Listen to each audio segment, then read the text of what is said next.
When widowed rancher James Caldwell hired Catherine Riley as his cook in 1867 Montana Territory, he never expected her gentle care for his heartbroken 6-year-old daughter Lucy would crack the walls around his own shattered heart.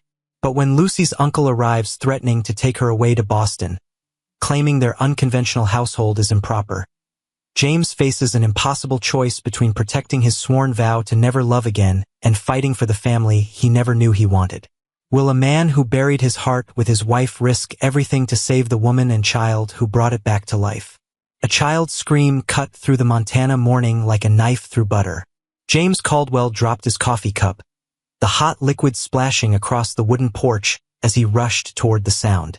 Inside the ranch house, 6-year-old Lucy stood in the middle of the kitchen, her nightgown covered in flour, tears streaming down her face like tiny rivers. "The biscuits are black," she wailed, pointing at the smoking pan on the stove. "I tried to make them like Mama used to, but they're all wrong." James felt his heart crack a little more. 3 years had passed since Margaret died from the fever, but mornings like this made it feel like yesterday. He knelt beside his daughter, brushing flour from her tangled blonde hair. The kitchen looked like a tornado had swept through it, broken eggs on the floor, milk spilled across the counter, and that awful smell of burnt bread filling the air. "It's okay, little star," he whispered, using the pet name Margaret had given her. "We'll figure something out." But deep down, James knew they were drowning. The fourth cook had quit just yesterday, claiming Lucy was too difficult and the house too sad. How could he explain that his daughter wasn't difficult? She was just lost, trying to fill a hole that could never be filled.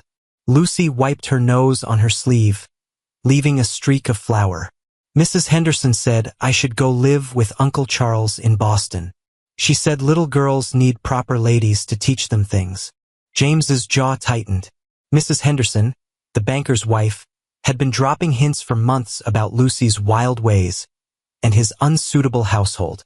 The whole town of Clearwater seemed to have opinions about how he should raise his daughter. "What do you think about that?" James asked carefully. Lucy's lower lip trembled. "I don't want to leave you, Papa, and I don't want to leave Mama's garden." Through the window, James could see the rose bushes Margaret had planted, now brown and thorny in the October cold. Everything she had touched was dying, including their daughter's spirit. "We're not giving up," he said firmly, though he wasn't sure how to keep that promise. "We'll find someone who understands." Understands what? That sometimes broken things just need the right person to help put them back together. Lucy nodded solemnly, as if this made perfect sense. At 6 years old, she had already learned too much about broken things. James stood and looked around the destroyed kitchen. Somewhere out there was a person who could help them. Someone who wouldn't run away when Lucy had nightmares, or when she talked to her mother's picture. Someone who might see past the sadness to the love that still lived in this house. He had to find that person soon, before his daughter forgot how to smile completely. The morning sun streamed through the dusty windows, highlighting the mess they had made. James picked up a wooden spoon from the floor and handed it to Lucy like a magic wand. "Want to help me clean up this disaster?" he asked. For the first time that morning, Lucy almost smiled. "Can we pretend we're explorers cleaning up after a great adventure?" "The greatest adventure," James agreed, even though his heart wasn't in the game. As they worked together, sweeping flour and wiping surfaces, James tried not to think about the growing stack of bills on his desk or the worried looks from the neighbors. He tried not to wonder if he was failing the one person who mattered most. But when Lucy hummed one of Margaret's old lullabies while scrubbing the table, James felt a tiny spark of hope. Maybe they could survive this. Maybe someone would come along who could help them find their way back to being a family again. He just had to keep believing in maybes, even when everything else felt impossible. The clock on the mantel chimed 8 times, reminding James that the ranch work couldn't wait for broken hearts to heal. Cattle needed feeding, fences needed mending, and life kept moving forward whether they were ready or not.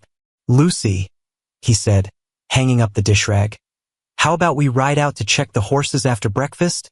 Her eyes lit up, the first Rayal spark he'd seen in days. "Can I ride Buttercup by myself?" "We'll see." James ruffled her flour-dusted hair. "First, Let's see if we can manage some eggs without burning down the house. Lucy giggled, and the sound was like music after a long silence. 3 days later, James stood in Murphy's general store, his hat in his hands and his pride somewhere around his boots. The elderly shopkeeper, Patrick Murphy, had known Margaret since she was Lucy's age, and his kind eyes held more sympathy than judgment. "You're looking for help again," Murphy said gently, not making it a question. "The widow Harrison's girl left yesterday," James admitted. "Said Lucy asked too many questions about her mother." Murphy shook his head sadly. "That child's just trying to keep her mama's memory alive. Nothing wrong with questions. Tell that to every woman in 3 counties. James leaned against the counter, exhaustion weighing on his shoulders like a heavy coat. "I'm running out of options, Patrick." The bell above the door chimed, and both men looked up to see a woman enter. She was small and neat, with dark brown hair pinned simply and a traveling dress that had seen better days but was carefully mended. Her eyes were the color of summer grass, and they held a quiet strength that made James straighten up. "Excuse me," she said, her voice soft but clear. "I'm looking for information about work. Someone in town mentioned there might be a position available." Murphy glanced at James, his eyebrows raised hopefully. "This here is James Caldwell. He owns the big ranch outside town." The woman turned to James, studying his face with the same careful attention he was giving her. "I'm Catherine Riley. I heard you might need a cook." James felt his heart skip, but he forced himself to be honest. "Miss Riley, I should warn you. This isn't an easy position. My daughter, she's been through a lot. The last few women couldn't handle." "Handle what?" Catherine asked, and there was something in her tone that wasn't afraid. "Questions. Sadness. A 6-year-old who misses her mother so much she sometimes cries in her sleep." The words came out rougher than James intended. Catherine was quiet for a moment, and James prepared himself for another polite refusal. Instead, she said, "I lost my own mother when I was 7. I remember the questions." Something in James's chest loosened slightly. "Where are you from, Miss Riley?" "Most recently, Denver. Before that, St. Louis." She paused, and James sensed there was more to her story. "I'm good with children, Mr. Caldwell, and I understand that sometimes a house needs more than just cooking." Murphy cleared his throat. "Catherine here just got off the stage. Been asking around about work since she arrived." James studied this woman who had appeared like an answer to a prayer he hadn't dared pray. There was something different about her, a steadiness that the others had lacked. "Would you like to meet Lucy?" he heard himself asking. "Before you decide?" Catherine nodded. "I'd like that very much." The ride to the ranch was quiet, with Catherine sitting beside James on the wagon seat, her small bag at her feet. She didn't chatter nervously like the other women had, but she wasn't unfriendly either. She seemed to be listening to something. The sound of the horses' hooves, the wind in the grass, the story the land was telling. "It's beautiful here," she said finally, as they topped the hill that showed the ranch spread out below. "My wife loved this view," James found himself saying. "She used to sit on the porch in the evenings and watch the sunset." What was she like? The question was gentle, not prying. James considered how to answer.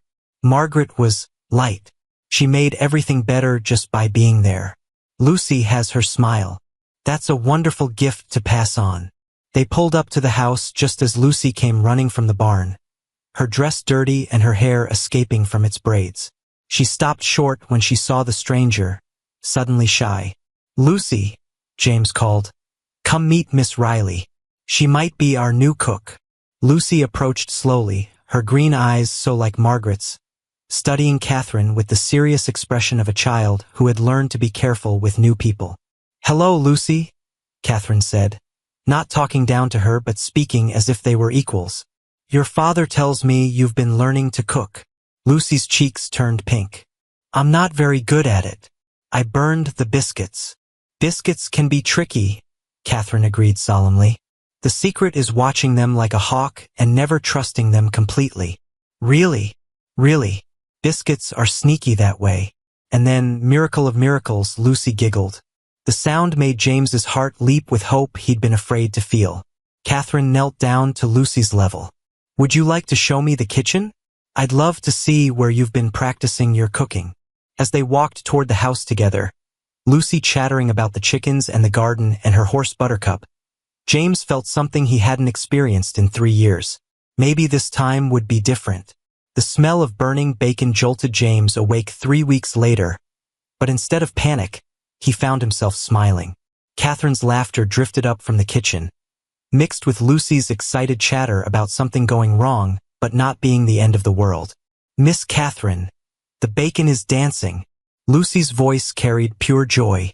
"Well then, we'd better give it some music," Catherine replied, and James heard the sound of wooden spoons tapping against pots like drums. He dressed quickly, amazed at how different mornings felt now. The house hummed with life again. Not the same melody it had played when Margaret was alive, but a new song that was somehow just as sweet. Downstairs, he found Catherine at the stove, her hair slightly messed from sleep, directing Lucy in the fine art of flipping pancakes. Lucy stood on a wooden stool, tongue poking out in concentration as she wielded the spatula like a sword. "Good morning, Papa." Lucy beamed, not taking her eyes off the pan. "I'm making breakfast all by myself." "With excellent supervision," James noted, catching Catherine's eye. She blushed slightly, as if embarrassed to be caught in her nighttime cooking clothes, a simple dress and apron that made her look younger somehow. "The bacon started smoking," Catherine explained, pointing to the pan she'd moved off the heat. Lucy decided it was trying to send signals to the cavalry. "Important signals," Lucy added seriously. "About pancakes." James poured himself coffee from the pot Catherine always kept ready, marveling at how natural this felt.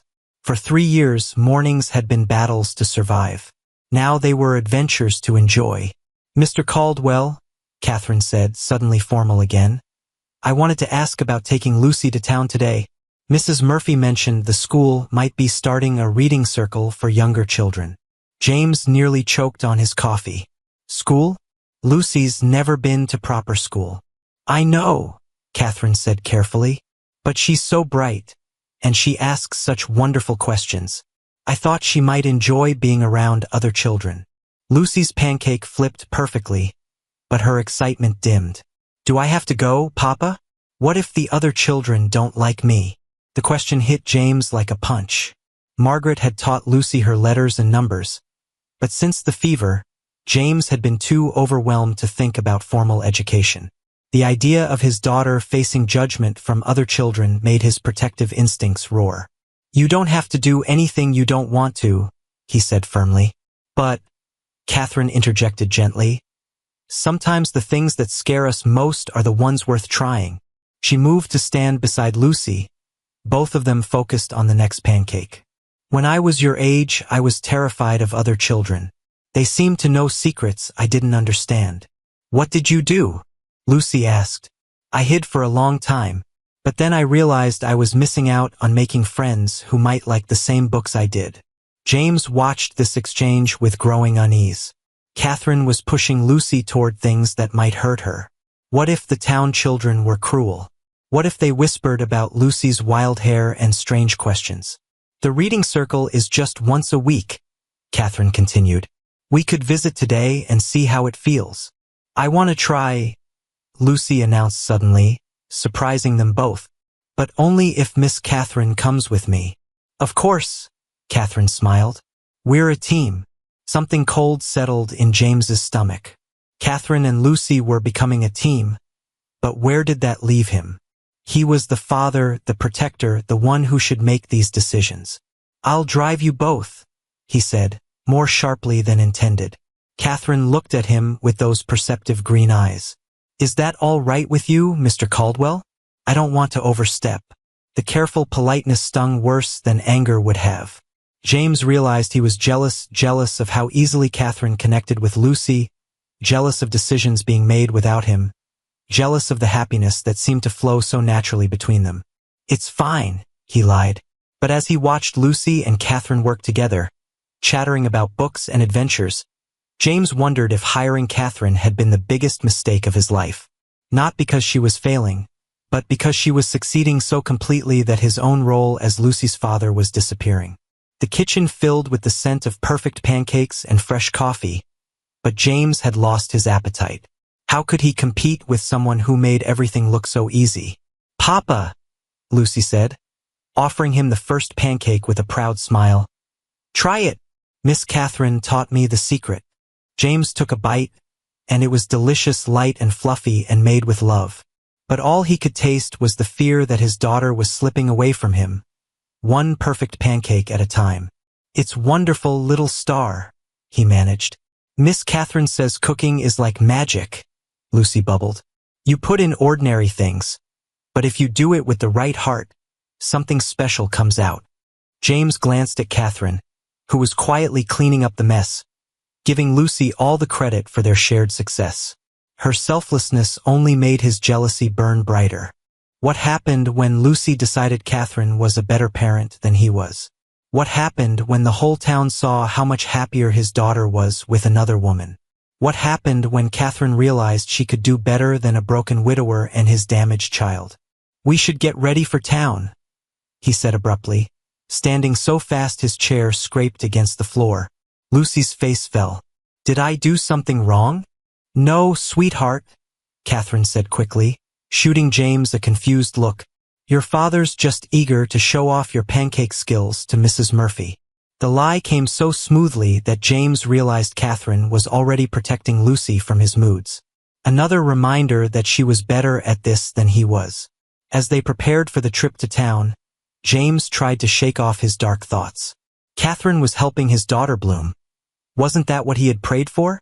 So why did every success feel like his own failure?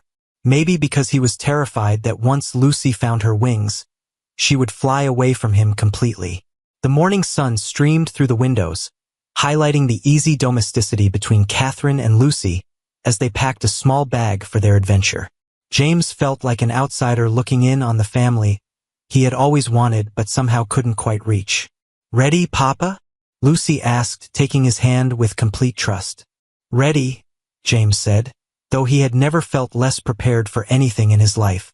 As they walked toward the wagon, James caught Catherine watching him with concern.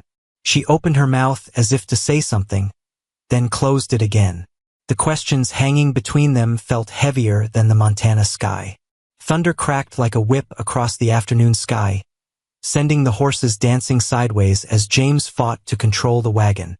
Rain began falling in fat drops that splattered against the dusty road, turning it to mud within minutes.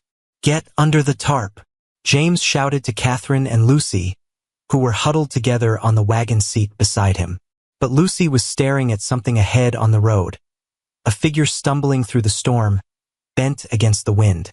As they got closer, James recognized old Pete Hawkins, the prospector who lived alone in the hills. "Stop," Catherine called out. "He needs help." James pulled the horses to a halt, rain already soaking through his shirt. Pete stumbled toward them, his face pale and his left arm hanging at an odd angle.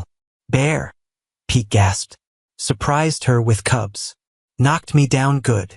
Catherine was already climbing down from the wagon, ignoring the downpour. "Lucy, can you hold the horses steady while your father helps Mr. Hawkins?"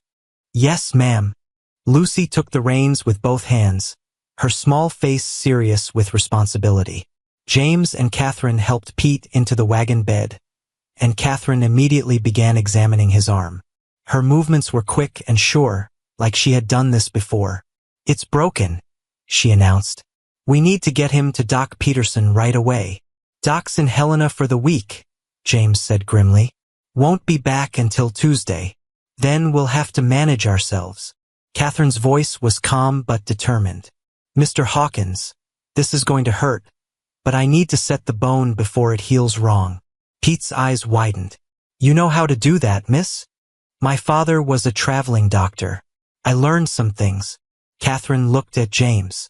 "Can you hold him steady?" The next few minutes were a blur of pain and determination. Catherine worked with steady hands while Pete gritted his teeth and James tried not to think about how much this petite woman knew about medicine. She bound the arm with strips torn from her own petticoat, fashioning a sling with the same efficiency she brought to everything else. There, she said finally, rain dripping from her hair. It should heal properly now, but you need to keep it still for at least 6 weeks. Miss Catherine, Lucy piped up from her perch on the wagon seat. You're like a real doctor. Catherine blushed. Just someone who pays attention to what she's taught. As they drove toward Pete's cabin, James found himself stealing glances at this woman who continued to surprise him. First, she had won Lucy's heart with kindness, then handled the school visit with perfect grace, and now she was setting bones like a trained physician. How did you really learn to do that? He asked quietly while Pete dozed and Lucy entertained herself by naming cloud shapes. Catherine was silent for so long that James thought she wouldn't answer. Finally, she said, My father wasn't just a traveling doctor. He was a drunk who lost his license in St. Louis. We moved around a lot, and I had to learn to take care of people when he couldn't. The admission hung between them like a bridge James wasn't sure he should cross. Is that why you came to Montana? Partly. Catherine's hands twisted in her lap. After he died, I tried to make a respectable life in Denver. But people talk, and soon everyone knew about the disgraced doctor's daughter, who thought she was too good for proper women's work. James felt pieces clicking together. So you ran. I prefer to think of it as starting over. Catherine's smile was sad but determined. Sometimes a person needs a place where nobody knows their story. But what if someone finds out? What if word gets back to Denver? The question seemed to hit Catherine like a physical blow. She looked down at her hands, and James realized he had touched on her deepest fear. Then I suppose I'll have to find another place to start over, she said quietly. Lucy's cheerful chatter from the front seat filled the silence that followed. She was pointing out a hawk circling overhead, completely unaware of the serious conversation happening behind her. James felt his protective instincts warring with something deeper. This woman who had brought such joy to his daughter was carrying secrets that could destroy everything if discovered. But as he watched her gentle hands check Pete's bandages, he realized he didn't care about her past. Catherine, he said softly, what happened in Denver doesn't matter here. She looked up, surprised by the use of her first name. It might matter to other people, not to the people who count. James held her gaze steadily. Lucy needs you. I need you. That's enough. For a moment, Catherine's careful composure cracked, and James saw the frightened young woman behind the competent facade. Then the wagon hit a rut, jolting them all, and the moment passed. We're almost to Mr. Hawkins's place, Lucy announced. Look, Papa. His chickens are all hiding from the rain. As they helped Pete into his tiny cabin and made sure he had everything he needed, James found himself watching Catherine work.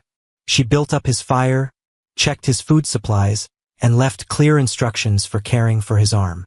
Miss Riley, Pete said as they prepared to leave, I ain't got much, but you saved my arm, maybe my life. If there's ever anything you need, just take care of yourself, Mr. Hawkins, Catherine replied. And send word if the pain gets worse. On the ride home, with the storm clearing and Lucy dozing against Catherine's shoulder, James made a decision that surprised him. I'm going to teach you to shoot, he announced. Catherine blinked. I beg your pardon? If you're going to be out here, dealing with injured prospectors and who knows what else, you need to know how to protect yourself. James kept his eyes on the road. And Lucy should learn too when she's older. Mr. Caldwell, I don't think that's appropriate for a lady. Appropriate died with Margaret, James said more harshly than he intended. Out here, survival matters more than what's proper. Catherine was quiet for a moment. Then, all right, but only if you let me teach Lucy more about healing. A person should know how to help as well as defend. Deal. James offered his hand, and Catherine shook it solemnly. As the ranch came into view, golden in the evening light, James realized something had shifted between them. They were no longer employer and employee, but partners in keeping Lucy safe and happy. The thought should have frightened him, but instead, it felt like coming home. The gunshot echoed across the valley like a promise kept, and Lucy whooped with joy as the tin can flew off the fence post. Catherine lowered the rifle with shaking hands, hardly believing she had actually hit the target. Beginner's luck, she breathed. But James was grinning like she had just performed magic. That was incredible. Lucy bounced on her toes. Miss Catherine, you're a real cowgirl now. It had been 2 weeks since James started the shooting lessons, and Catherine was finally beginning to understand why he insisted on them. The Montana Territory was beautiful but wild, and a woman alone needed more than prayers for protection. Your turn, little star, James said, kneeling to help Lucy with the smaller rifle he had bought specially for her. Remember what we practiced about breathing. Catherine watched them work together, father and daughter moving with the easy partnership that came from shared purpose.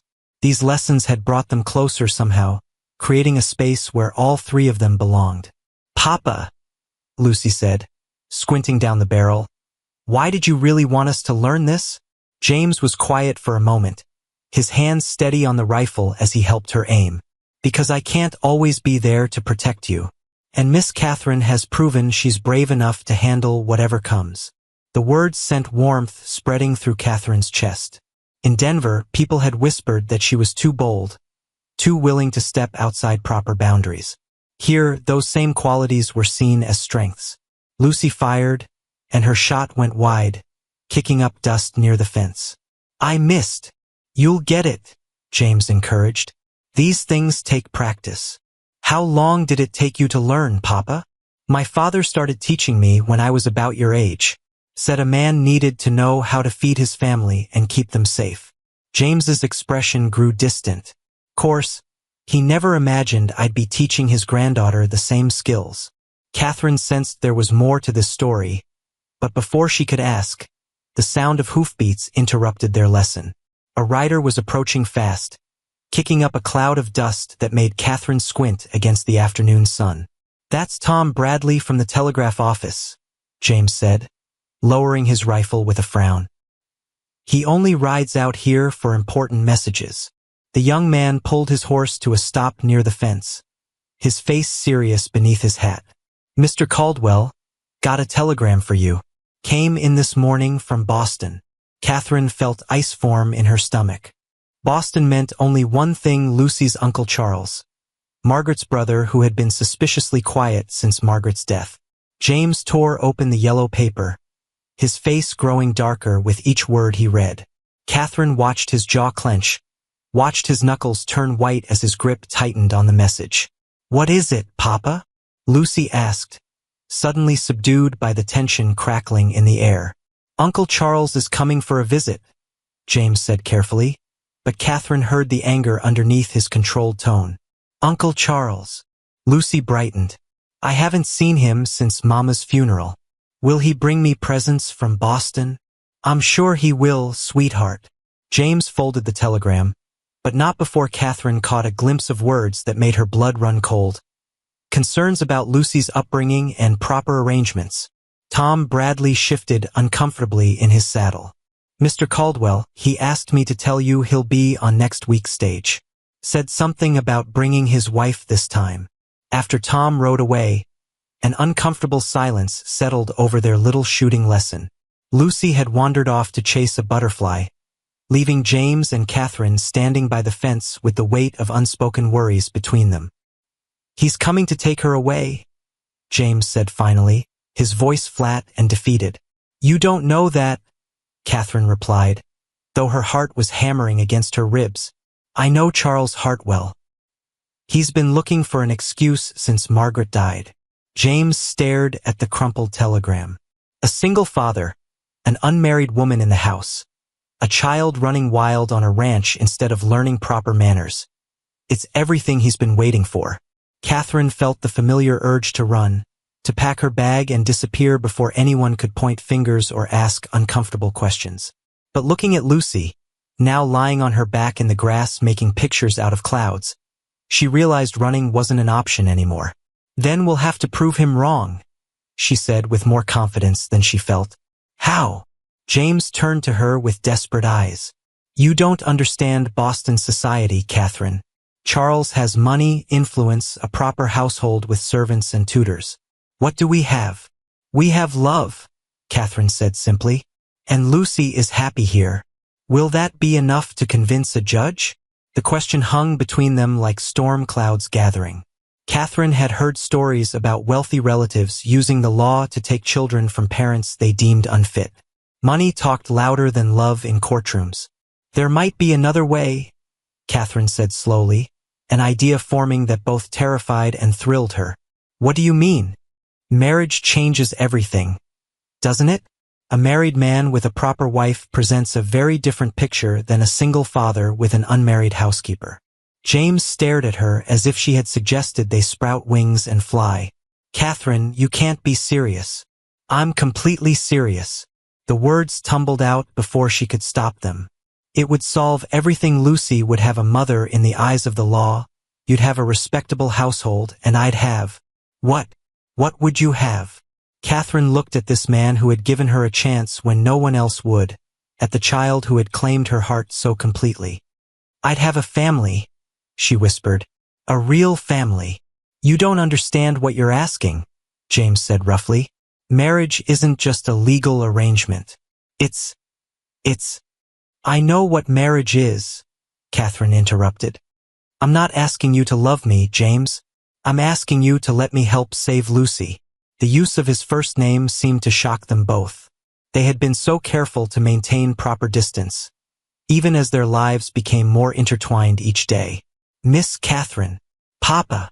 Lucy came running back, grass stains on her dress and flowers in her hair. I found the prettiest rocks by the creek. Want to see? She held out her palm, revealing 3 smooth stones that caught the light like jewels. Her face was bright with simple joy, completely unaware that her world might be about to crumble. They're beautiful little star, James said, his voice thick with emotion. I'm going to put them on Mama's grave, Lucy announced. She always liked pretty rocks. As Lucy skipped toward the house, chattering about her treasures, Catherine felt James's eyes on her. 1 week, he said quietly. Charles will be here in 1 week. Then we have 1 week to decide, Catherine replied. They walked back to the house in silence, both lost in thoughts too dangerous to speak aloud. The shooting lesson was forgotten, the tin cans still sitting on the fence like silent witnesses to the moment everything changed. That evening, as Catherine tucked Lucy into bed, the little girl grabbed her hand. Miss Catherine, you won't leave us, will you? Not even if Uncle Charles says you should. Catherine smoothed Lucy's hair, her heart breaking at the trust in those green eyes. What makes you think he would say that? I heard Papa talking to himself when he thought I was asleep. He sounded scared. Catherine sat on the edge of the bed, choosing her words carefully. Sometimes grown-ups have to make difficult decisions to protect the people they love. Do you love us? Lucy asked with the direct honesty of childhood. The question pierced Catherine like an arrow.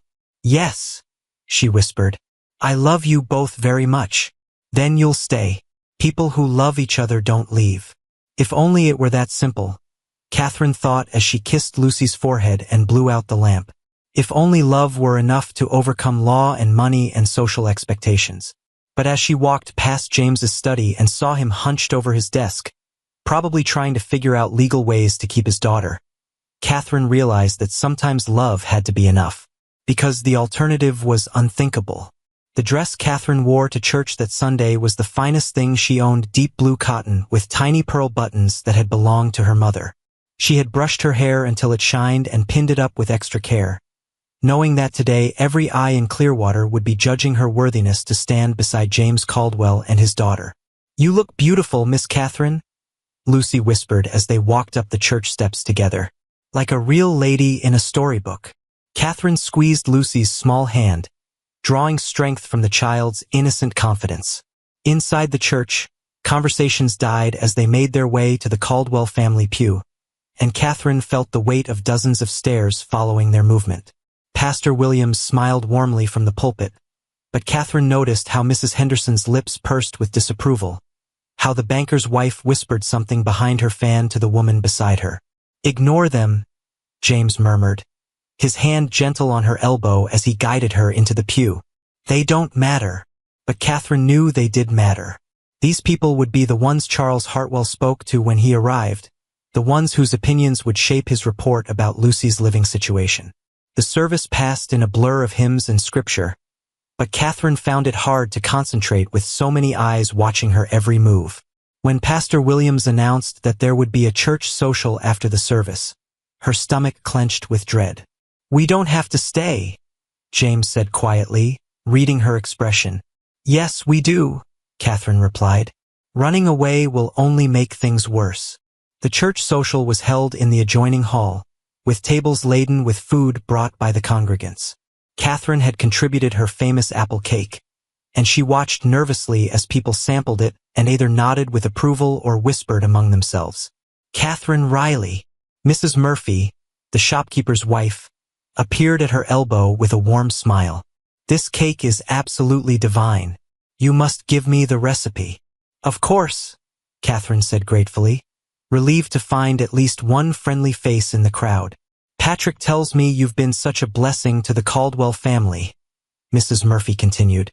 "Little Lucy looks positively radiant these days." "She's a wonderful child," Catherine replied, glancing across the room where Lucy was playing with a group of children from the reading circle. "Indeed she is, and it's clear she adores you." Mrs. Murphy leaned closer, lowering her voice. "Don't mind the gossips, dear. Some people in this town have nothing better to do than pick apart other folks' happiness." Before Catherine could respond, Mrs. Henderson materialized beside them like a storm cloud. "Miss Riley," she said with false sweetness, "how interesting to see you here. I don't recall seeing you at services before." "I've been attending for several weeks," Catherine replied evenly, though her hands trembled slightly. Of course. And how are you finding life on the Caldwell Ranch? It must be quite isolated for a young woman like yourself." The emphasis on young woman was unmistakable, and Catherine felt heat rise in her cheeks. "I find it very peaceful, thank you." "I'm sure you do." Mrs. Henderson's smile was sharp as a knife. "Though I do worry about propriety. A single man and an unmarried woman under the same roof. Well, it does cause talk." Mrs. Murphy bristled. "Martha Henderson, I'm surprised at you. Miss Riley is providing a valuable service to that family, and anyone with eyes can see how much good she's done." "Oh, I'm not criticizing," Mrs. Henderson said with mock innocence. "I'm simply concerned about appearances, especially with Lucy's uncle arriving soon." Catherine's blood turned to ice. "You know about Mr. Hartwell's visit? Word travels fast in a small town, dear. He sent a telegram to the pastor, asking about the family's circumstances." Mrs. Henderson's eyes glittered with malicious satisfaction. "I'm sure he'll be very interested to hear about the current arrangements." Before Catherine could respond, James appeared at her side, his face dark with anger. "Mrs. Henderson," he said coldly, "I believe your husband is looking for you." The banker's wife smiled sweetly but retreated, leaving Catherine feeling shaken and exposed. "What did she say to you?" James asked, his voice tight with concern. "Nothing I didn't expect," Catherine lied, not wanting to worry him further. But the damage was done. As they walked home from church, Catherine felt the weight of the town's judgment pressing down on her shoulders. Every whisper, every sideways glance, every barely concealed sneer added to her growing certainty that she was Lucy's biggest liability. "Papa," Lucy said as they unhitched the wagon. "Why was Mrs. Henderson being mean to Miss Catherine?" James knelt beside his daughter, his hands gentle on her shoulders. "Sometimes people say unkind things when they don't understand a situation. But Miss Catherine is good," Lucy protested. "She takes care of us and teaches me things and makes you smile again." Catherine felt tears prick her eyes at the child's fierce defense. "I know she is, little star," James said softly, "and the people who matter know it too." That evening, after Lucy was asleep, Catherine found James on the porch, staring out at the mountains. The weight of unspoken decisions hung between them like morning mist. "We need to talk," Catherine said, settling into the chair beside him. "I know." James's voice was heavy with exhaustion. "Charles will be here in 4 days. Mrs. Henderson knows. She's probably already sent him a letter detailing every perceived impropriety."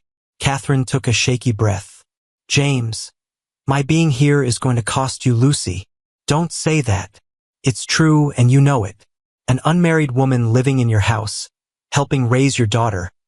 It's exactly the ammunition he needs. James was quiet for a long moment, watching the stars emerge one by one. There is another option, he said finally. Catherine's heart skipped. What do you mean? We could get married. Before Charles arrives. The words came out in a rush, as if he was afraid he'd lose his nerve. Pastor Williams could perform the ceremony. It would solve everything.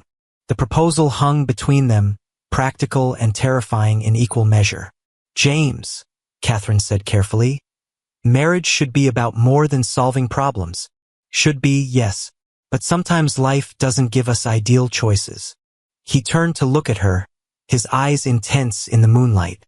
I care about you, Catherine, more than I thought I could care about anyone again. And I know you love Lucy. I do love her, more than my own life. Then marry me, not for romance or grand passion, but for her. To keep her safe and happy and home where she belongs. Catherine felt her carefully constructed walls crumbling. This wasn't the proposal she had dreamed of as a young girl, but it was real and honest and born of genuine need. What if it doesn't work? She whispered. What if Charles still finds reasons to take her? Then at least we'll have tried everything. James reached for her hand, his fingers warm and calloused from years of ranch work. Catherine, I can't promise you love, but I can promise you partnership, respect, a real place in this family. Catherine looked down at their joined hands, thinking of all the ways this could go wrong. But then she thought of Lucy's trust, of morning pancakes and evening stories, of the feeling of belonging she had found in this house. Yes, she said quietly. Yes, I'll marry you. James let out a breath he seemed to have been holding for days. Are you sure? I'm terrified, Catherine admitted. But I'm sure. They sat together in comfortable silence, hands intertwined, watching the Montana sky sparkle with possibilities and promises. In 4 days, everything would change one way or another. But tonight they had hope. The sound of Lucy's delighted squeal echoed through the small church as Pastor Williams announced that Catherine would now be her new mama. 3 days had passed since James's proposal, and they had kept their decision secret from everyone except the kind pastor and the Murphys, who had helped arrange everything with lightning speed. Really and truly? Lucy asked, bouncing on her toes as she looked between James and Catherine with eyes as bright as Christmas morning. Really and truly? Catherine confirmed, kneeling down to straighten the wildflowers in Lucy's hair. The child had insisted on being the flower girl, even though there were only 5 people present for the ceremony. Mrs. Murphy dabbed at her eyes with a handkerchief while her husband Patrick beamed with satisfaction. I knew from the moment I saw you 3 together that this was meant to be, the shopkeeper's wife declared. Catherine smoothed her simple ivory dress, the same one James's mother had worn 30 years ago, hastily altered to fit her smaller frame. It wasn't the wedding she had dreamed of as a young girl, but something about the quiet ceremony felt more honest than any grand affair could have been. Miss Catherine, Mama Catherine, Lucy giggled at the new title. Do I get to throw flower petals now? After we say our vows, James explained gently, though Catherine noticed his hands were trembling slightly as he helped Lucy arrange her basket. Pastor Williams opened his worn Bible, his weathered face kind as he looked at the unusual family before him. Dearly beloved, we are gathered here today to join James Caldwell and Catherine Riley in holy matrimony. As the familiar words washed over them, Catherine found herself studying James's profile. His jaw was set with determination, but she caught glimpses of something softer when he looked at Lucy. This marriage might be born of necessity, but the love for his daughter was absolutely real. Do you, James Robert Caldwell, take Catherine Marie Riley to be your lawful wedded wife? James turned to face Catherine fully, his brown eyes serious as he spoke the words that would bind their fates together. I do. And do you, Catherine Marie Riley, take James Robert Caldwell to be your lawful wedded husband? Catherine's voice caught slightly as she answered. I do. The words felt heavier than she had expected, full of promises she wasn't sure either of them fully understood yet. The rings. Pastor Williams asked. James produced a simple gold band that had also belonged to his mother. As he slipped it onto Catherine's finger, his touch was gentle but impersonal, the gesture of a man fulfilling an obligation rather than expressing love. By the power vested in me by the territory of Montana, I now pronounce you husband and wife. Pastor Williams smiled warmly. James, you may kiss your bride. The kiss was brief and chaste, more like a handshake between business partners than the seal of romantic union. But Lucy clapped her hands with joy, and that was enough to make Catherine's heart lift despite her nerves. Now can I throw the flowers? Lucy asked impatiently. Now you can throw the flowers, James laughed, and Lucy scattered her wildflower petals with enthusiastic abandon, filling the small church with the scent of mountain blooms. After they signed the marriage certificate, making everything legal and official, Mrs. Murphy insisted on hosting a small reception at the general store. She had prepared a simple cake and coffee, transforming the ordinary shop into something festive with ribbons and more wildflowers. To the happy couple, Patrick Murphy toasted, raising his coffee cup high. May your marriage be blessed with joy and understanding. Catherine sipped her coffee and tried to feel like a proper bride, but the whole situation felt surreal. Just 3 days ago, she had been James's employee. Now she was his wife, Lucy's stepmother, and part of a family she had never dared to hope for. Mrs. Caldwell, Lucy said, testing out the new name with obvious delight. What do we do now that you're married to Papa? Well, Catherine said carefully, I suppose we go home and figure out how to be a family. Will you and Papa share a room now? Lucy asked with the innocent curiosity of childhood. Catherine and James exchanged awkward glances. They hadn't discussed the practical arrangements of their marriage, too focused on the legal benefits to consider the intimate details. We'll figure all that out later, little star, James said diplomatically. As the afternoon wore on, Catherine found herself watching James interact with the Murphys and Pastor Williams. He was respected in this community, seen as a good man who had endured terrible loss with dignity. By marrying her, he was offering her the protection of his reputation and social standing. But what was she offering him in return? Her cooking skills and ability to care for Lucy were valuable, but hardly equal to the gift of legitimacy and belonging he had just given her. You look troubled, Mrs. Murphy observed, joining Catherine by the store's window where she stood watching Lucy chase butterflies in the small garden behind the building. Just thinking about all the changes ahead, Catherine admitted.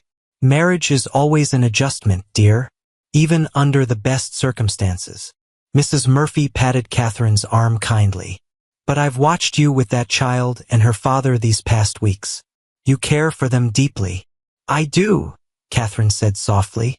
More than I expected to. And they care for you. I see how James looks at you when he thinks no one is watching. That's not the look of a man making a purely practical arrangement. Catherine felt heat rise in her cheeks. Mrs. Murphy, we're both being realistic about what this marriage is. Sometimes the heart is wiser than the head, child. Give it time. As evening approached, they gathered their few belongings and prepared to return to the ranch as a legally married family. Lucy chattered excitedly about having a real mother again, while James and Catherine maintained polite but careful distance from each other. The wagon ride home was quiet except for Lucy's running commentary on everything she saw. She pointed out her favorite trees, described the personalities of various cattle they passed, and asked dozens of questions about what their life would be like now. Will we have more children? Lucy asked suddenly, causing both adults to nearly choke on their own breath. Lucy, James said firmly, that's not something you need to worry about right now. I just thought it might be nice to have a baby brother or sister, Lucy said innocently. Sarah Henderson has 3 little brothers, and she says they're lots of fun when they're not being pests. Catherine stared straight ahead at the road, her face burning with embarrassment. The practicalities of their arrangement suddenly seemed much more complicated than they had during their quick planning sessions. As they pulled up to the ranch house, Catherine felt a strange mix of homecoming and terror. This was her house now, her family, her life. The weight of responsibility and possibility pressed down on her shoulders like a heavy quilt. "Welcome home, Mrs. Caldwell," James said formally as he helped her down from the wagon. "Thank you, Mr. Caldwell," she replied with equal politeness. Lucy rolled her eyes at their formality. "You two are being silly. We're family now. Families don't have to be so polite all the time." As they walked toward the house together, husband, wife, and daughter, Catherine wondered if the child was right. Maybe formality was just another wall to hide behind, and maybe it was time to start tearing down walls instead of building them higher. The evening star was just appearing above the mountains, bright and steady in the darkening sky. Catherine made a silent wish on that star, hoping that somehow this marriage of convenience might grow into something real and lasting. Time would tell if wishes made on wedding nights had any power at all. Charles Hartwell stepped off the stagecoach like a man surveying property he intended to purchase, his expensive Boston suit and polished shoes making him look completely out of place in the dusty frontier town. His pale eyes swept across Clearwater with obvious disdain, taking in the rough wooden buildings and unpaved streets as if cataloging evidence of civilization's failure. "Uncle Charles!" Lucy's excited cry cut through the morning air as she spotted the tall, austere figure emerging from the coach. But Charles barely glanced at his niece, instead focusing his attention on James with the intensity of a judge preparing to deliver a verdict. His handshake was firm but cold, designed to establish dominance rather than express warmth. "James," he said in clipped tones that carried the authority of old money and older bloodlines, "I trust you received my telegram about bringing my wife, Constance. She found the journey quite taxing and is resting at what passes for a hotel in this establishment." The pause before establishment made it clear what Charles thought of frontier accommodations. Everything about his manner suggested a man who had already decided what he would find at the ranch and was simply going through the motions of investigation. "Lucy appears well enough," Charles continued, studying his niece with the detached interest of someone examining livestock, "though I notice certain irregularities in her appearance and behavior that we shall need to address." Catherine felt her protective instincts flare as Charles criticized Lucy's sun-touched skin and confident demeanor. The child was healthy and happy, exactly what any loving relative should want to see. "She's thriving here," James said carefully, his voice tight with the effort of remaining polite. "Thriving." Charles repeated the word as if it tasted bitter. An interesting choice of terminology for a child who clearly lacks proper refinement and social training. Lucy, oblivious to the undercurrents of tension, skipped closer to her uncle with innocent enthusiasm. "Uncle Charles, want to see my arithmetic? I can count by sevens all the way to 100, and I know all my letters forwards and backwards." "Indeed." Charles's smile was thin and didn't reach his eyes. "And who has been providing this education?" "My wife has been working with her," James said, and Catherine felt her heart skip at hearing herself described that way for the first time. Charles's eyebrows shot up so high they nearly disappeared into his perfectly groomed hairline. "Your wife." The words came out sharp as broken glass. "James, surely you're not serious. Margaret has been gone barely 3 years. Time enough for a man to realize his daughter needs a mother's care," James replied evenly, though Catherine could see the muscle jumping in his jaw. "And where, pray tell, did you find this wife? I wasn't aware that suitable women were readily available in such remote locations." The insult hung in the air like smoke from a gun barrel. Catherine stepped forward, extending her hand with all the grace she could muster. "I'm Catherine Caldwell, Mr. Hartwell. It's a pleasure to finally meet Lucy's uncle." Charles looked at her offered hand as if it might carry disease before giving it the briefest possible shake. His pale eyes catalogued every detail of her appearance, her simple dress, her calloused hands, her lack of jewelry beyond the plain wedding band. "Miss," he began, then corrected himself with obvious reluctance. "Mrs. Caldwell. How unexpected. And what, may I ask, qualified you to become mother to my sister's child?" The question was a trap, designed to expose whatever shortcomings he assumed she must possess. Catherine lifted her chin, drawing on every lesson in dignity her own mother had taught her. "Love qualified me, Mr. Hartwell. Love for Lucy and determination to see her grow into the remarkable young woman she's destined to become. Love. Charles spoke the word like a foreign concept. How rustic. In Boston, we consider education, breeding, and social position rather more important than mere sentiment. Papa? Lucy whispered, suddenly sensing the tension crackling between the adults. Why is Uncle Charles talking like that? Your uncle is just tired from his long journey, little star, James said quickly.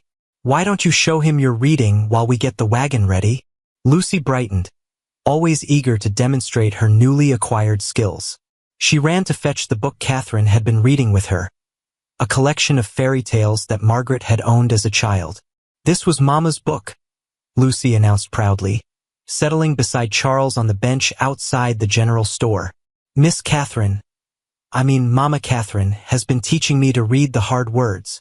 Charles's face darkened at Lucy's casual use of Mama Catherine, but he listened with growing surprise as his niece read aloud with clear pronunciation and obvious comprehension.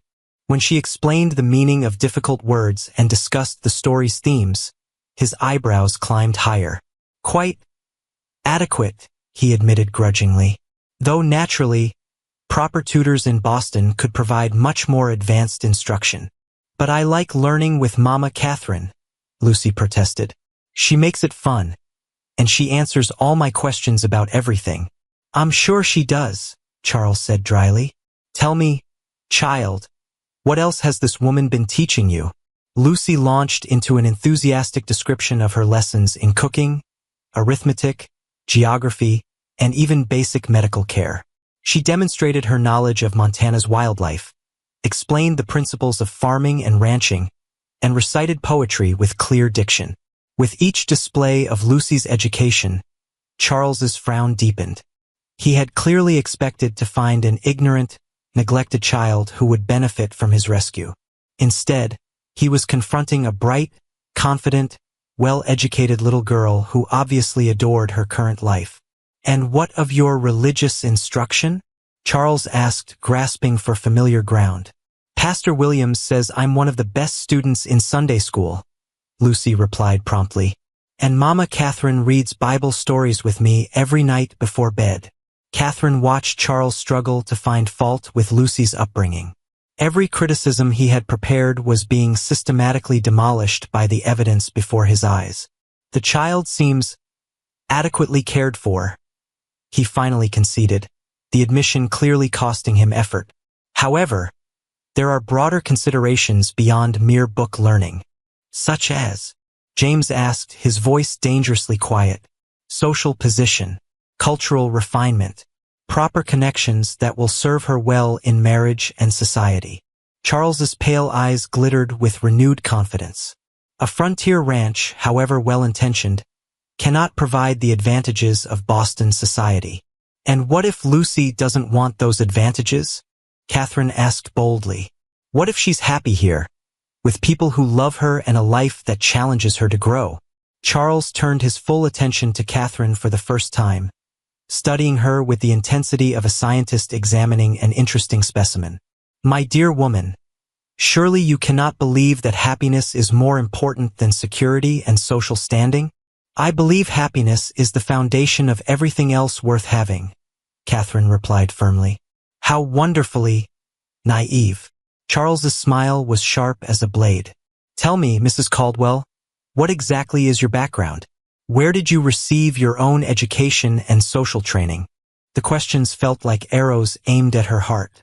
Catherine knew that whatever she said would be twisted into evidence of her unworthiness to raise Margaret's daughter.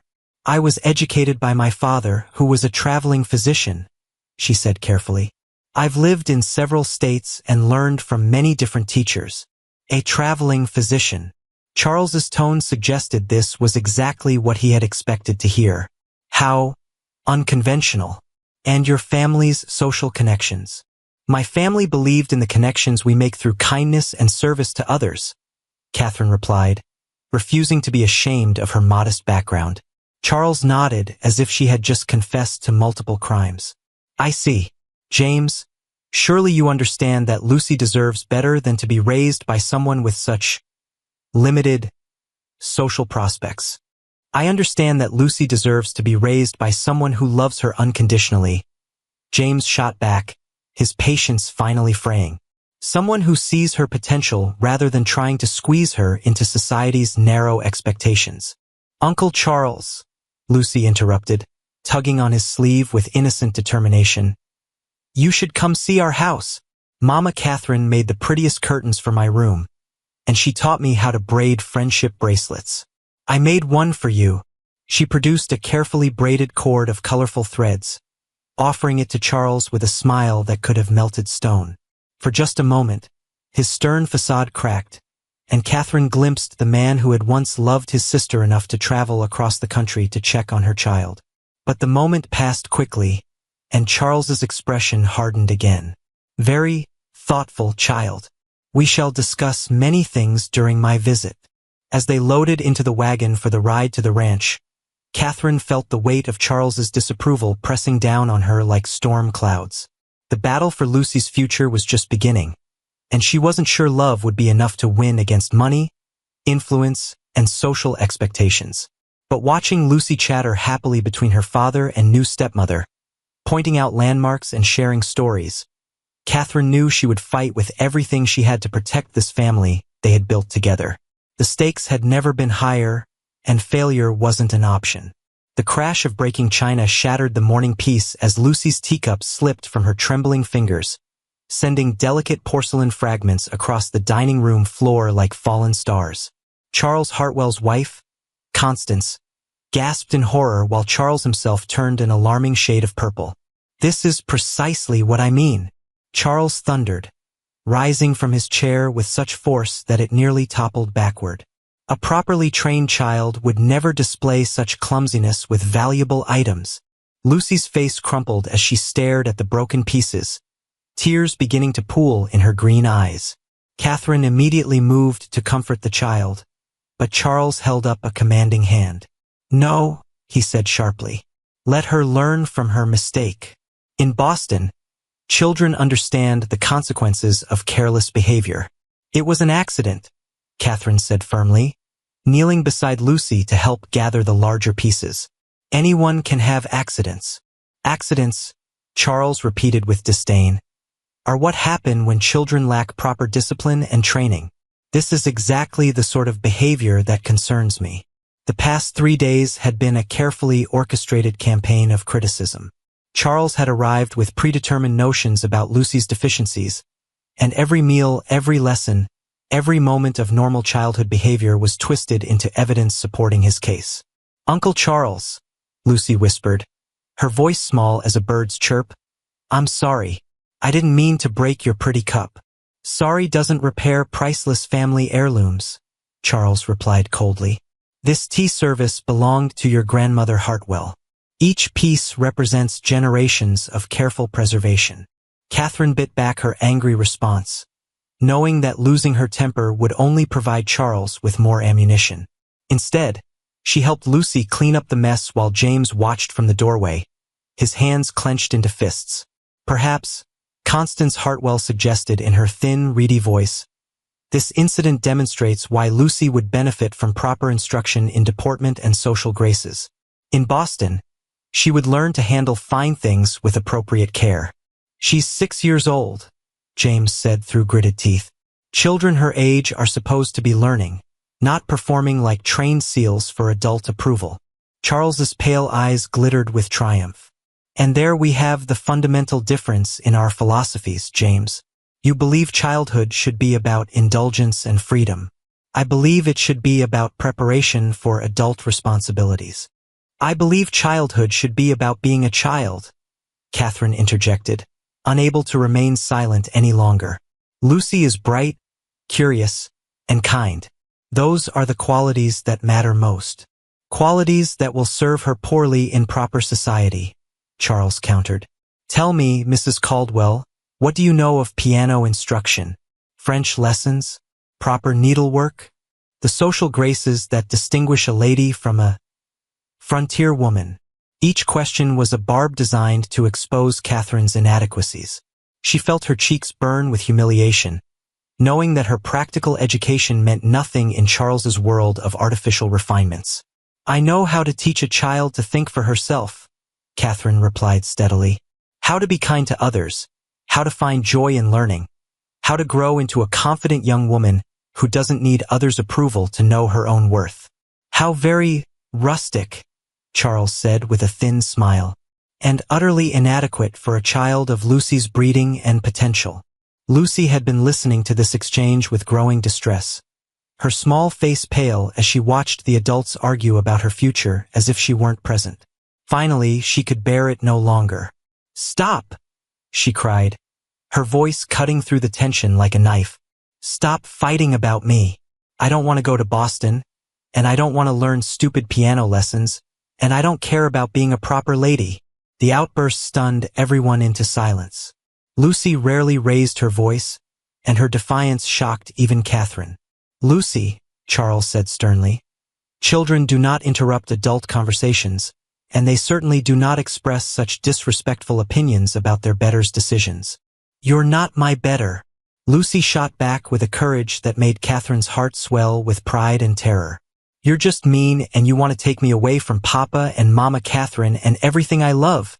"That is quite enough," Charles snapped.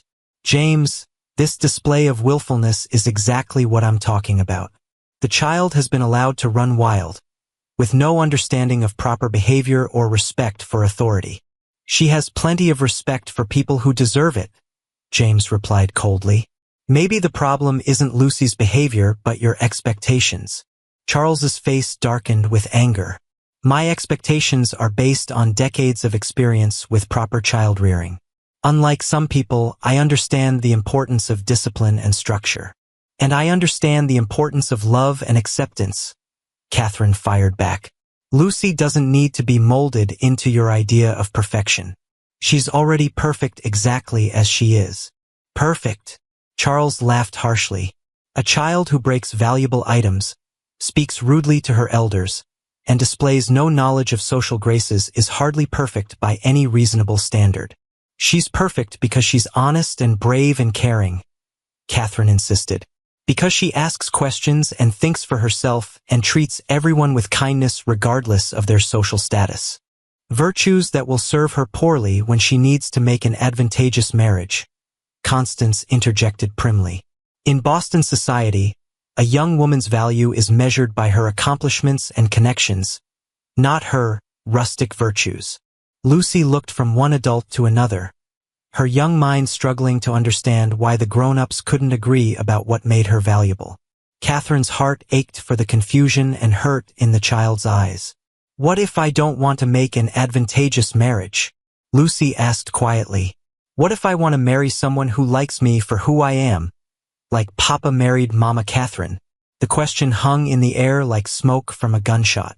Charles and Constance exchanged glances that spoke volumes about their opinion of James and Catherine's union.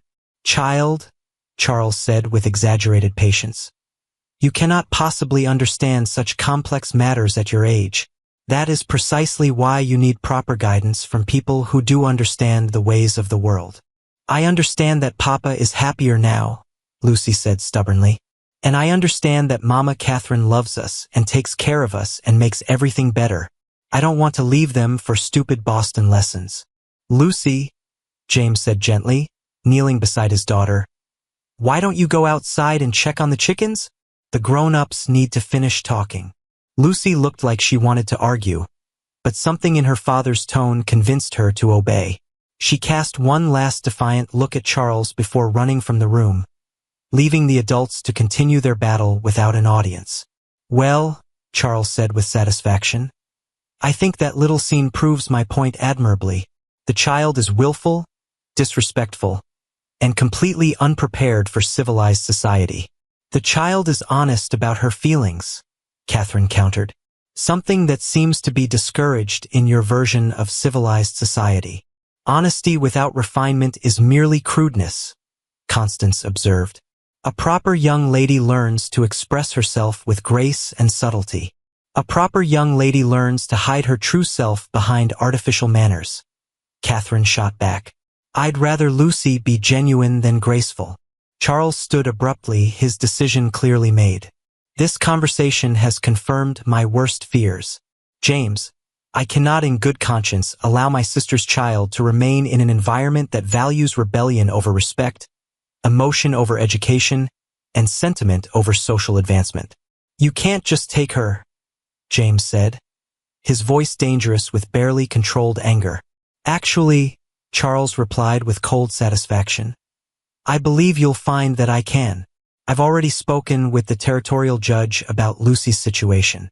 The combination of your hasty remarriage to a woman of questionable background and the child's obvious lack of proper training creates a compelling case for intervention. Catherine felt the world tilt beneath her feet. What do you mean, questionable background? Charles's smile was sharp as winter wind. Did you really think your history wouldn't follow you, Mrs. Caldwell? The daughter of a disgraced physician who lost his license for drinking? A woman who fled Denver under mysterious circumstances? Hardly the sort of person suitable to raise a Hartwell child. The blood drained from Catherine's face as her worst fears materialized. Somehow, Charles had discovered her secrets and was prepared to use them as weapons against Lucy's happiness. My past has nothing to do with how I care for Lucy, she said weakly. Everything about your past is relevant when it comes to my niece's welfare, Charles replied triumphantly. I have documentation, Mrs. Caldwell. Evidence of your father's disgrace, witness statements about your sudden departure from Denver, questions about your moral character that any reasonable court would find troubling. James stepped protectively closer to Catherine, his face blazing with fury. You investigated my wife? You came here under false pretenses, pretending concern for Lucy while secretly gathering ammunition for your attack. I came here to assess my niece's situation, Charles corrected. What I discovered was even worse than I had feared. A hasty marriage to cover an inappropriate arrangement, a woman with a history of deception and questionable associations, and a child being raised without proper moral guidance. Get out, James said quietly, his voice carrying more menace than any shout. Get out of my house before I do something we'll both regret. Oh, I'll leave, Charles agreed pleasantly. But I'll be back, James, with legal papers and proper authority. Enjoy these last few days with Lucy, because they will be your last. As Charles and Constance gathered their things and prepared to return to town, Catherine felt everything she had fought for crumbling around her. The man who had seemed like an answer to prayer had become the instrument of her family's destruction. But looking through the window at Lucy playing with the chickens, her face bright with innocent joy, Catherine knew the fight wasn't over yet. Some things were worth fighting for, even when the odds seemed impossible.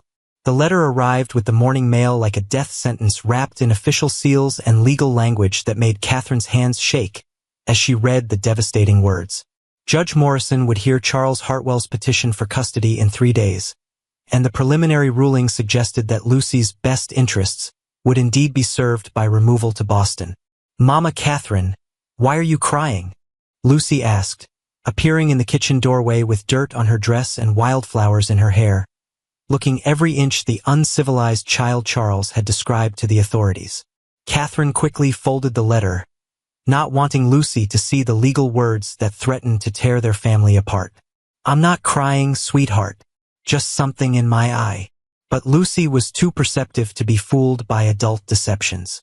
She climbed onto Catherine's lap with the trusting intimacy of a child who had never doubted her place in the world, studying Catherine's face with serious green eyes. Are you worried about Uncle Charles? Lucy asked quietly. He made Papa angry yesterday, and you've been sad ever since he came. Catherine's heart clenched at the child's innocent observation. How could she explain that sometimes the people who claimed to love you most were the ones most determined to destroy your happiness? Sometimes grown-ups disagree about what's best, Catherine said carefully, smoothing Lucy's tangled hair. Your uncle thinks you might be happier living in Boston with him and Aunt Constance.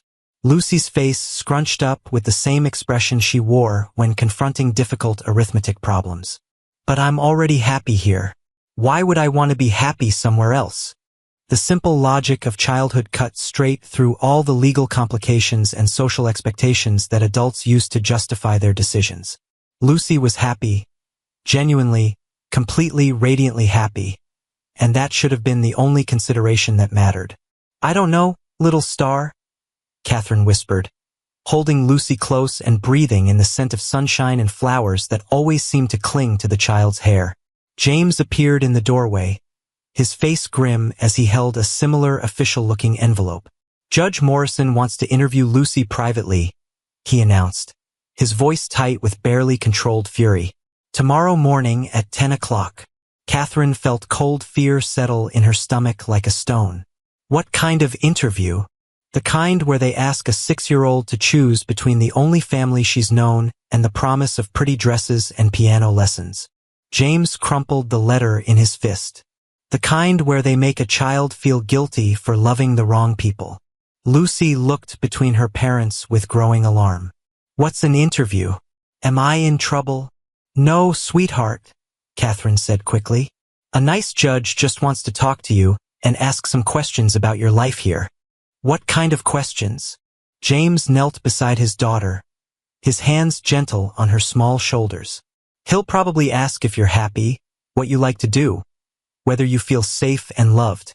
"That's easy," Lucy said with relief. "I'll tell him I'm very happy and I love you and Mama Catherine and our house and my chickens and everything here." If only it were that simple, Catherine thought. But she knew that judges were influenced by more than a child's stated preferences. Money talked louder than love in courtrooms, and Charles had both wealth and social connections on his side. "Lucy," Catherine said carefully, "the judge might also ask you about Uncle Charles and what he's told you about Boston." Lucy's face clouded with confusion. "Uncle Charles said Boston has big libraries and fancy schools and proper ladies who know how to pour tea without breaking cups. But I like our library here, and I like learning from you, and I don't care about pouring tea properly." "What if the judge says you have to go to Boston anyway?" James asked gently. "What would you say to that?" Lucy's lower lip trembled, and for the first time since Charles's arrival, Catherine saw real fear in the child's eyes. "I'd say, please don't make me leave my family. I'd say I promise to be good and learn whatever lessons you want. But please let me stay home." The words broke Catherine's heart. No child should have to beg to remain with the people who loved her, shouldn't have to promise to change herself to earn the right to stay in the only home she'd ever known. That evening, after Lucy was asleep, Catherine found James on the porch, staring out at the mountains with the same expression he'd worn after Margaret's death, like a man watching his world crumble and knowing he was powerless to stop it. "We could run," Catherine said quietly, settling into the chair beside him. "Take Lucy and disappear before the hearing. Go to California or Oregon, somewhere Charles couldn't find us." James turned to look at her with surprise. "You'd do that? Give up everything here and live as fugitives?" "I'd do anything to keep Lucy safe and happy," Catherine replied without hesitation. "She's my daughter now in every way that matters. I won't let Charles turn her into some artificial Boston lady who's ashamed of who she really is." "Running would only prove his point about our character," James said wearily. "And if we were caught, Lucy would definitely be taken away. At least this way we have a chance to fight." "What kind of chance?" "You heard what Charles said about his evidence, his witnesses, his connections. The judge will see a respected Boston businessman on one side and a hastily married rancher with a questionable wife on the other." James reached for her hand, his fingers warm and calloused from years of hard work. "Maybe, but he'll also see Lucy herself. And anyone who spends 5 minutes with that child will know she's not being harmed or neglected. Will they? Or will they see a little girl who breaks teacups and speaks her mind and doesn't know how to curtsy properly?" Catherine's voice cracked with despair. "Charles has already convinced them that happiness isn't enough. Then we'll have to convince them it's everything," James said firmly. "We'll show them what real love looks like, what a real family feels like, and we'll trust that truth is stronger than money." Catherine wanted to believe him, wanted to have faith that love would triumph over social expectations and legal maneuvering. But she had learned too early that the world wasn't fair, that good people didn't always win, that sometimes the very act of loving someone made you vulnerable to losing them. "James," she said quietly, "what if we lose? What if the judge decides Charles is right and Lucy would be better off in Boston? James was silent for a long moment, his thumb tracing circles on the back of her hand. Then we'll know we fought for her with everything we had. And maybe someday, when she's old enough to make her own choices, she'll come back to us. The thought of waiting years to see Lucy again, of watching her grow up from a distance while Charles molded her into his idea of a proper young lady, was almost unbearable. But Catherine realized that fighting for Lucy meant being willing to lose her if that's what the law decided was best. "I love her so much," Catherine whispered, tears finally spilling over. "I never expected to love anyone this much again." "I know," James said softly. "And she loves you too. Whatever happens tomorrow, she'll always know that she was loved completely and unconditionally by both of us." As they sat together under the vast Montana sky, holding hands and holding on to hope, Catherine tried to memorize this moment. The sound of night birds calling, the scent of prairie grass, the feeling of being part of a family worth fighting for. Tomorrow would bring the judge's questions and Charles's accusations and the terrible possibility of losing everything that mattered. But tonight, they were still together, still a family, still believing that love might be enough to overcome the odds stacked against them. In the distance, a coyote howled its lonely song to the moon, and Catherine wondered if this was what heartbreak sounded like when it echoed across empty spaces, calling for something that might never answer back. But Lucy was sleeping peacefully in her bed, surrounded by all the love two imperfect adults could give her. And for now, that had to be enough. The fight for their family's future would begin with tomorrow's sunrise.